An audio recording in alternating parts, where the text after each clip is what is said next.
मराठा आरक्षणासाठी 19 वर्षीय मुलाने आत्महत्या केल्याचं समोर आलं होतं।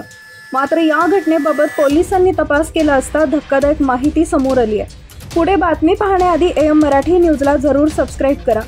जालना जिल्ह्यातील घनसावंगी तालुक्यातल्या मुरमा गावामध्ये ही घटना घडली। यात 19 वर्षीय मुलाने मराठा आरक्षणासाठी आत्महत्या केली होती। दरम्यान या आत्महत्येच्या घटनेमुळे खळबळजनक खुलासा समोर आलाय। ही आत्महत्या नसून मयत तरुण शिवप्रसाद थुटे याने याची स्वतःच्या बापानेच गळा दाबून हत्या केल्याचं उघडकीस आलंय।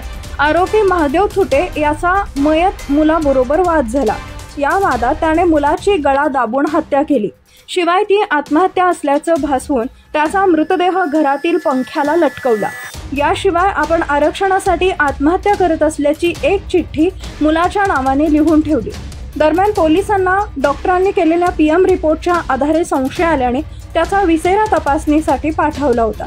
त्याचा अहवाल आल्यानंतर पोलिसांनी पोलिसी खाक्या दाखवताच आरोपी बापाने खून केल्याची कबुली दिली। यानंतर मुलाच्या खुनाच्या आरोपात बापाला पोलिसांनी ताब्यात घेतलंय।